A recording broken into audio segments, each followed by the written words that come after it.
Keen On, the daily now.tv chat show with some of the world's leading thinkers and writers. Hello everybody, it is August the 18th, the Friday 2023.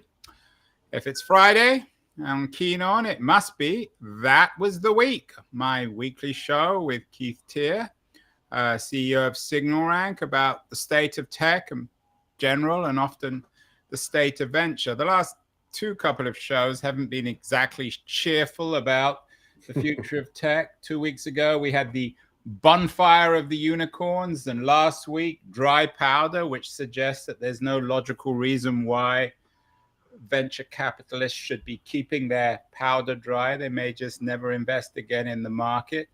It's been a miserable time as an investor, but this week, Keith comes out firing as an optimist. Venture is good is the title of his editorial, a convincing riposte to people who believe, perhaps like Kyle Harrison, whose article is cited in this week's newsletter, that the market and the venture market is a kind of Bernie Madoff style scam. Keith, the greater fall theory you suggest is wrong when it comes to analyzing venture capital.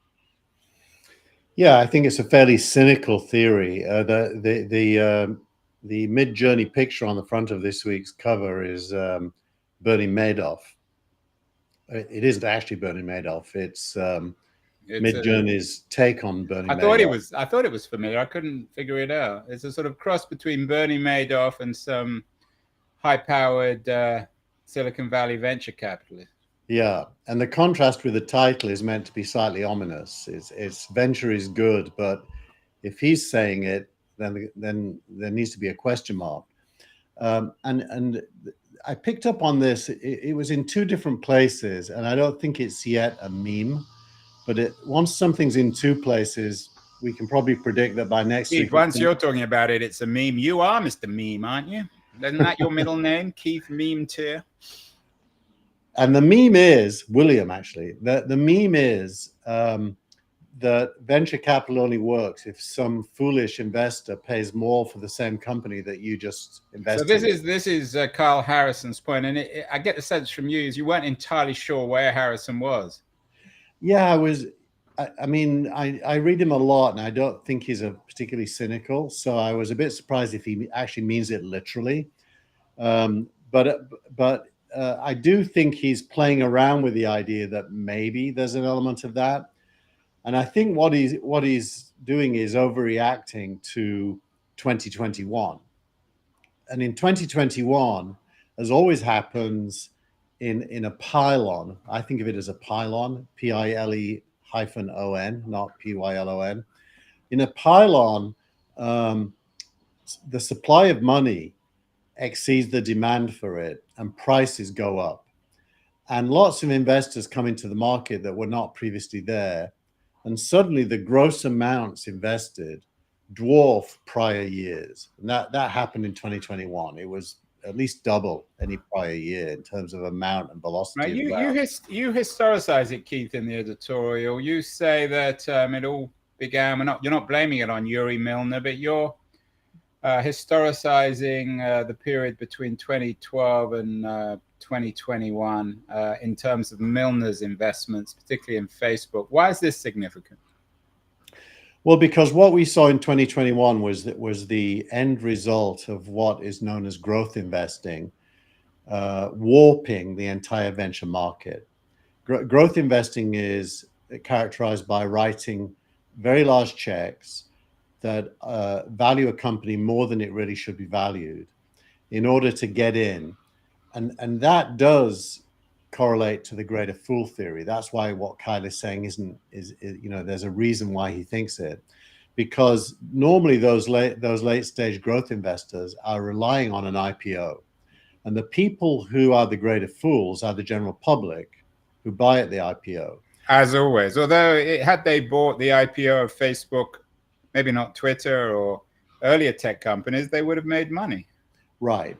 So I think there's a fair argument that some of the growth stage investors invested based on the greater fool theory.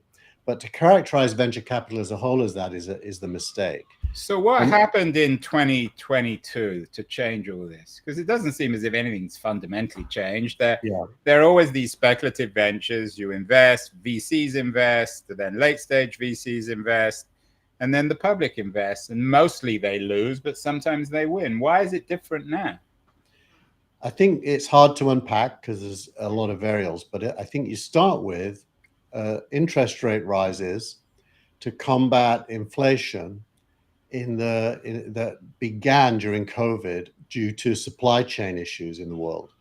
So suddenly prices started to go up. Cars, for example, is a good example. You're often paying tens of thousands of dollars above the asking price for a car. Or mortgage rates, which have changed the real estate industry. Mortgage rates later. But this whole thing set in motion. It's the price of money that you and I have talked about. Yeah, the price of money went up. And so public markets started to lose money to other asset classes.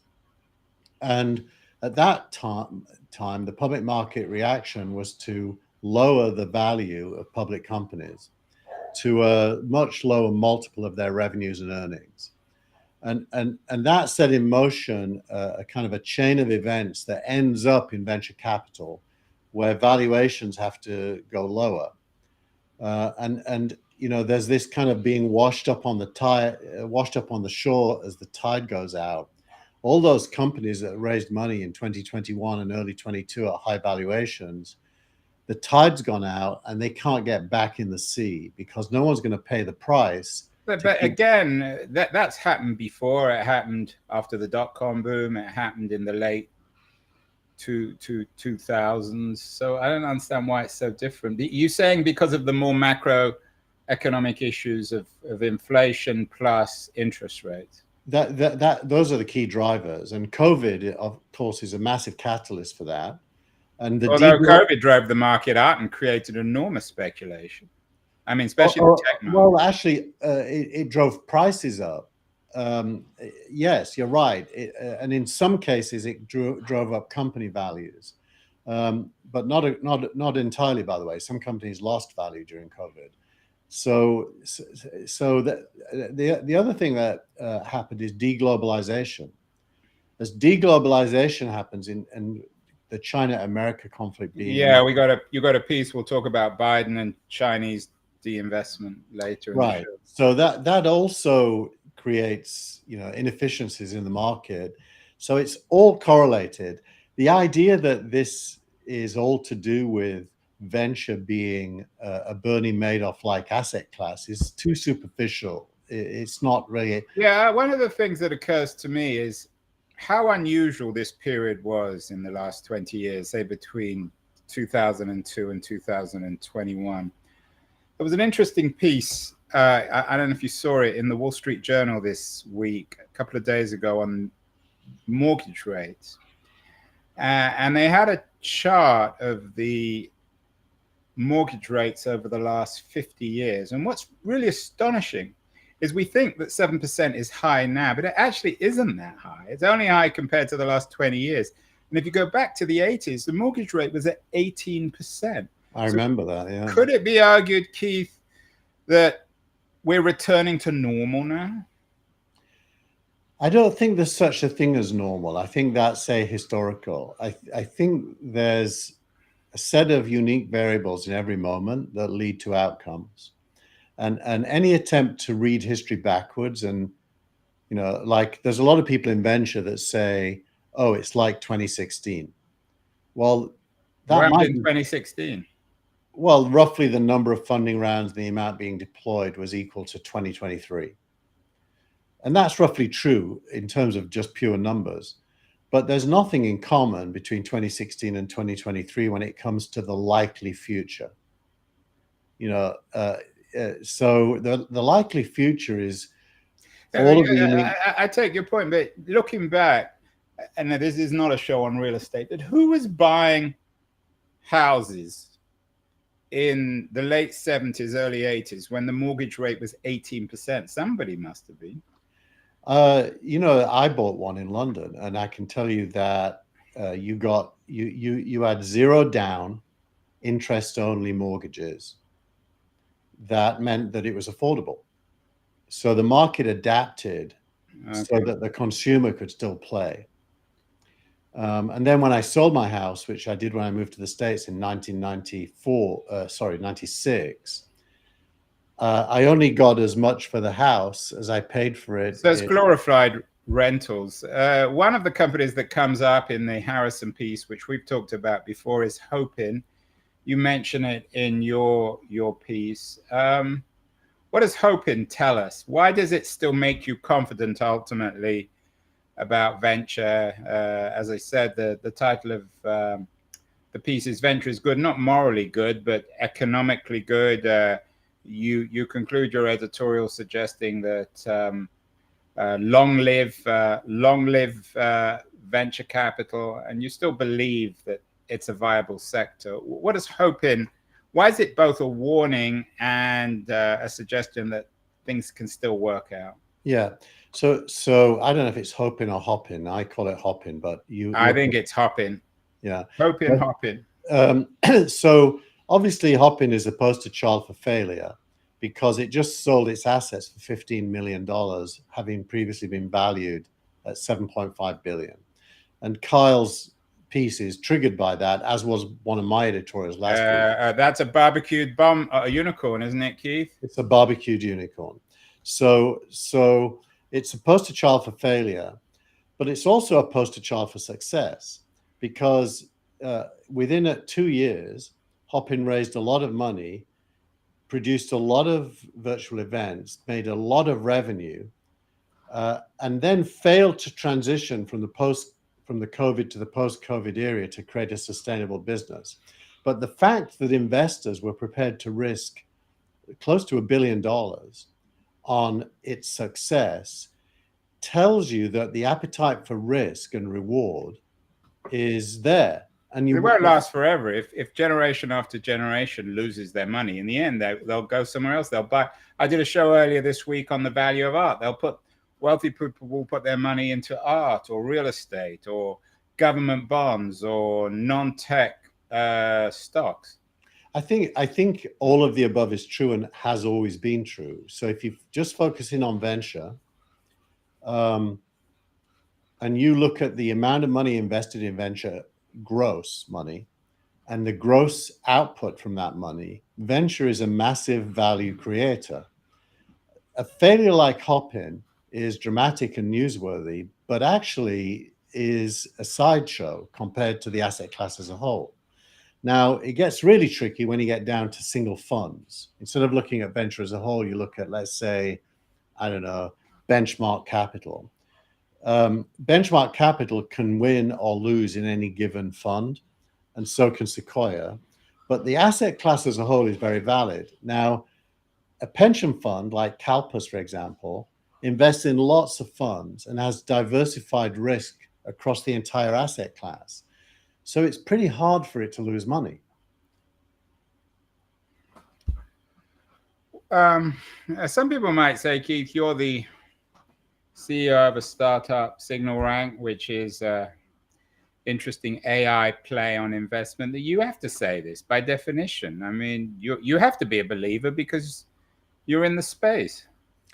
Well, there's facts, isn't there? I mean, I don't agree with the idea of alternative facts that Trump's assistant, I've forgotten her name now, the blonde-haired woman from back in the day, who's married to a Democrat. Do you know? Yeah, I know you mean about alternative facts. But alternative facts. I don't believe in alternative facts. I mean, you can measure how much money was invested in venture funds, and you can measure the mergers and acquisitions and IPO value of those companies. Starting with Microsoft and Apple, by the way, and the value produced is vastly outweighs the value invested. So as an asset class, the facts are just facts. And now it's hard to invest in an asset class. That's one of the problems with venture capital, hence Signal Rank. If you could invest in venture capital as an index, like across the entire asset class, you'd do very well, but you can't. There's no instrument that you can buy that does that. So CalPERS have to go and negotiate fund by fund by fund to get into each one at a time. What SignalRank is building is an index approach to venture capital based on Series B rounds where a lot of the risk has already gone out of the system. And I do think an index of venture capital would be a super attractive asset class to any investor, and that wealth managers at places like UBS, if they could have a product that was a private market product, which is what venture capital is, that returned what venture capital returns, they'd be super happy, as their clients would be. But it doesn't exist. And yeah, but it all comes back, and we'll get to this with the tweet of the week. It all comes down to the emotional aspect, the unreasonable aspect of investment, which is both the problem and the charm, the up and the downside of investment. We're going to take a short break. Everyone needs to pay for their breakfasts, Keith. No free lunch. My new sponsor on the show is Liberties, a quarterly journal of culture and politics. And I think our kind of viewers and listeners who are interested in venture capital and the future need to have a better understanding of history too. I'm going to run a short ad for them. And then we'll be back and we'll talk about AI of the week, essays of the week, and the rest of the show. So stay tuned, everybody. Beyond the news, the noise, there is nuance, insight. Liberties is not just a journal of ideas. It's a meteor of intelligent substance. It's the place to be for engaged citizens. Politics, opinion, substance. Liberties is a triumph for freedom of thought. A quarterly of urgency, of cultural exploration, of intellectual delight, of immaculate prose. It's invaluable. Subscribe now or find Liberties at your favorite bookseller. It's full of excellent essays, and in fact, all guests on Keen On will get an annual subscription for free. Keith, the essays of your week are pretty interesting. One in particular was the Harrison piece. Generally, though, things are still a bit miserable when it comes to the news of the week. Any reason to be a bit more cheerful? Well, look, I think we're in a period of emotional turmoil in venture capital, and that's my world that I live in day to day. Well, that's your euphemism. What's my which? Emotional turmoil. Yeah, I think it's a euphemism for people running away from the ball. A bit like Spurs when they play soccer.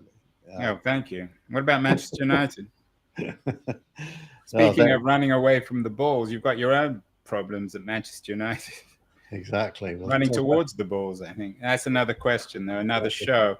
There isn't a lot to be cheerful about. What about on the AI front? Even your essays of the week when it comes to AI, we've got Gary Marcus suggesting that what if generative AI turns out to be a dud? He's very influential. I know you did a debate with him on the future of AI. John Thornhill at the FT, very respected tech commentator, also did a piece on that. I think it's the top rated, the most viewed piece now on FT. Is everything getting sucked into all this pessimism, Keith? There's a kind of a cousin piece by Ian Bremmer that contract. Yeah, which is less miserable in its own way. Yeah. Now, if you look at what's going on, Gary Marcus represents almost a one-man campaign against large language models. He's a zealot.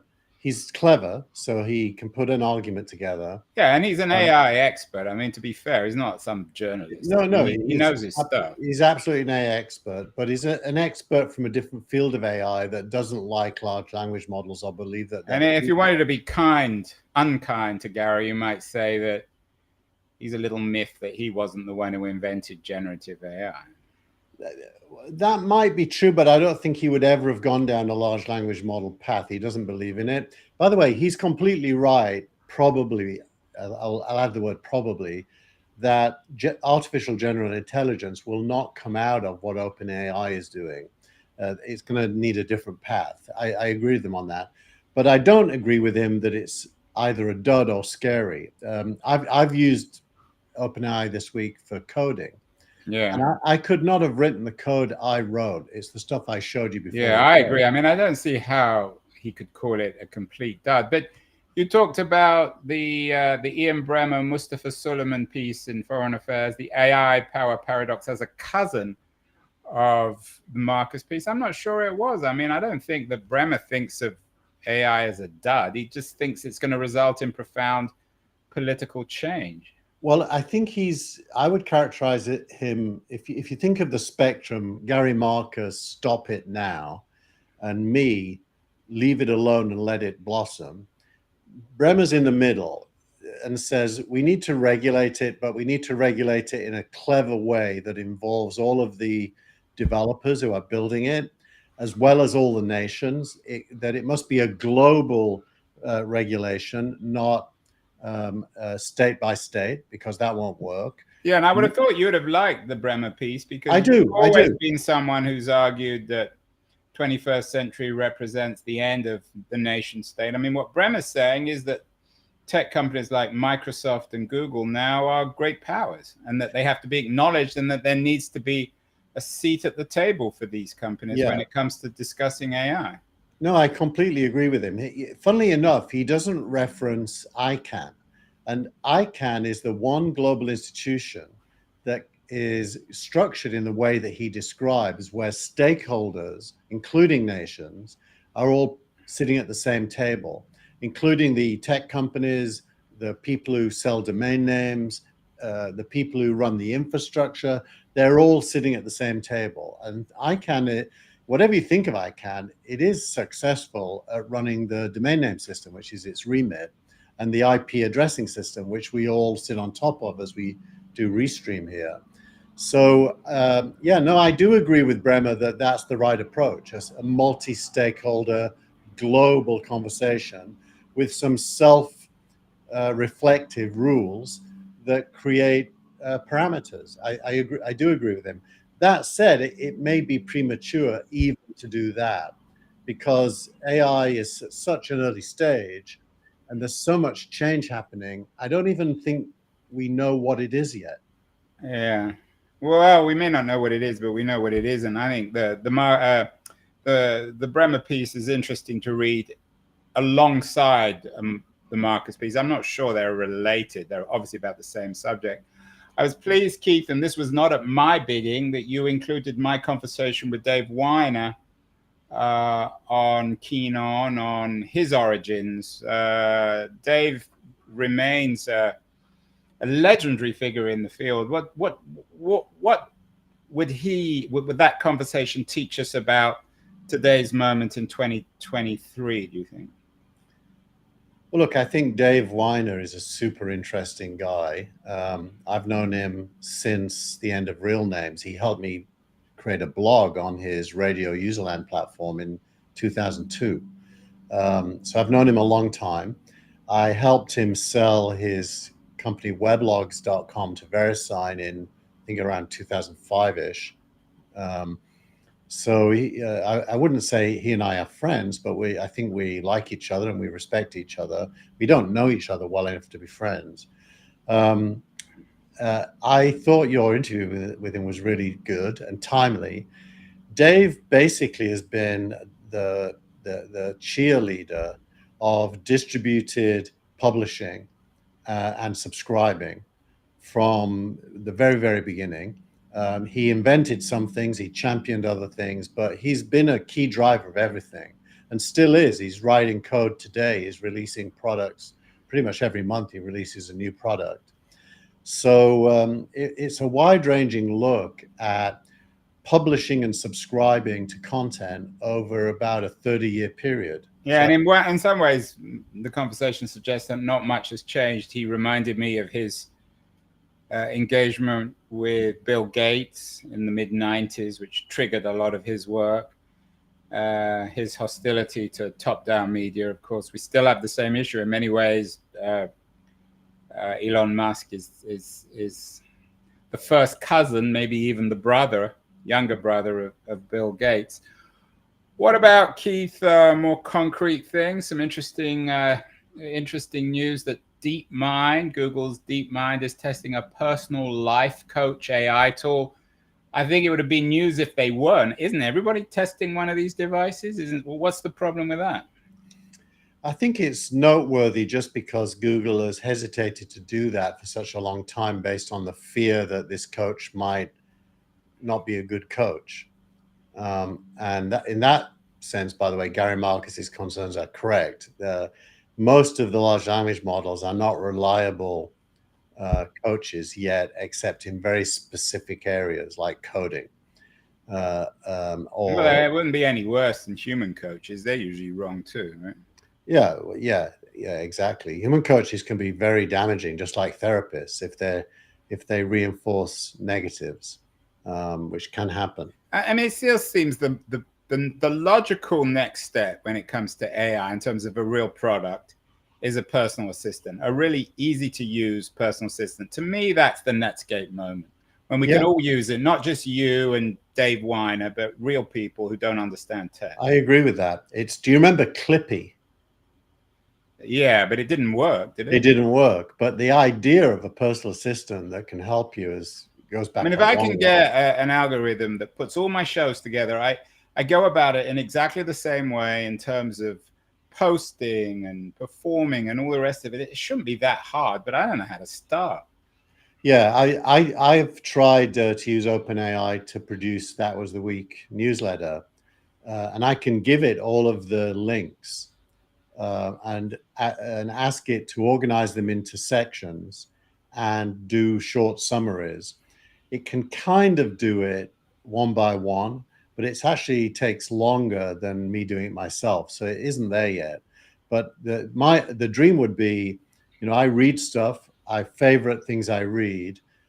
It picks up the things I favorite, produces That Was the Week with the right subheadings and putting things in the right place.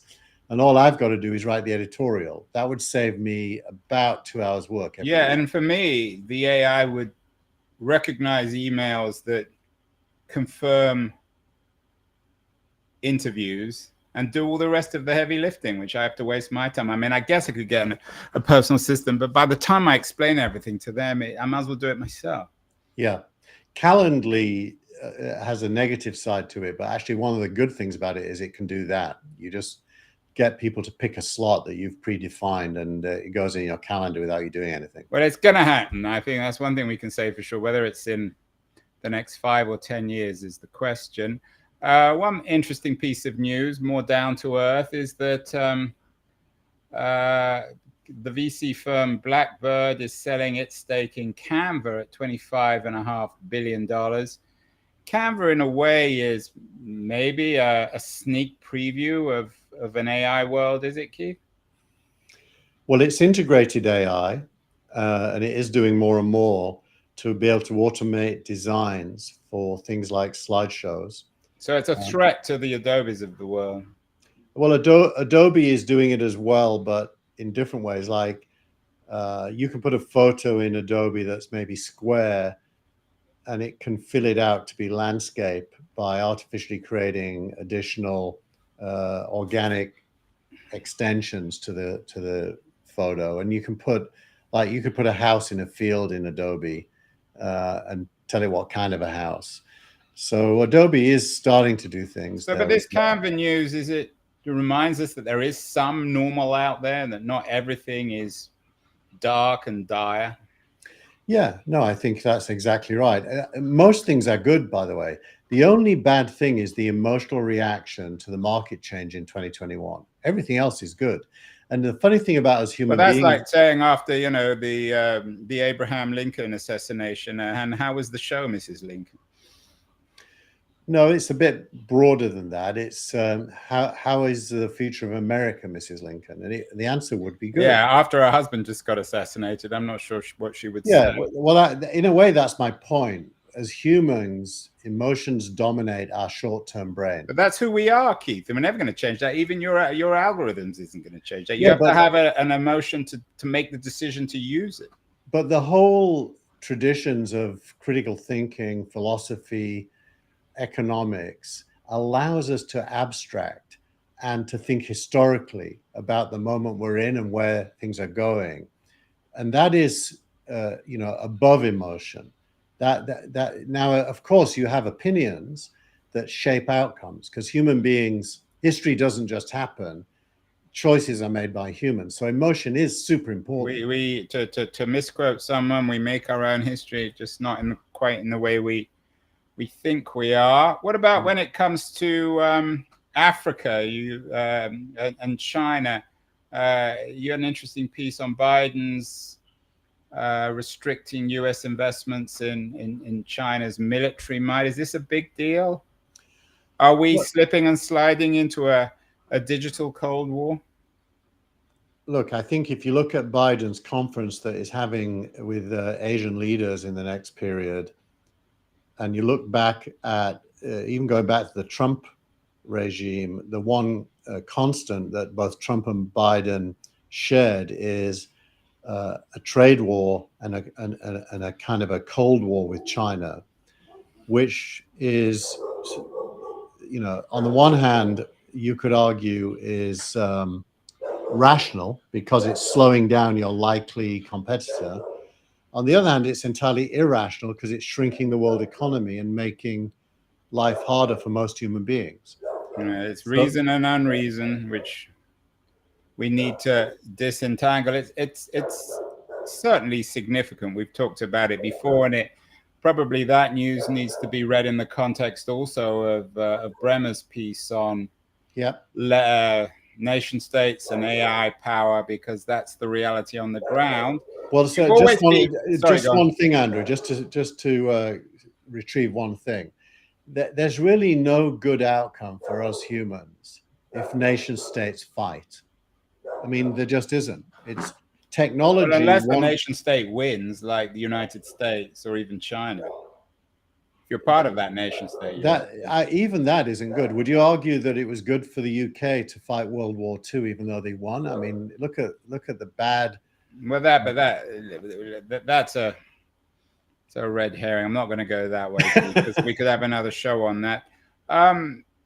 When it comes to Biden, though, and Trump, it's interesting. I don't want to talk about Trump, but in many ways, Biden continues in that Trumpian critique of China and globalization. So in some ways, we get obsessed with Trump for various reasons, but perhaps he's a bit more normal than we think. Finally, when it comes to Startup of the Week, you've always been very bullish and particularly interested in Africa, and your Startup of the Week is MasterCard's decision to purchase a minority stake in MTN's 5.2 billion tech business, which is an Africa-related story. Tell us about this one, Keith.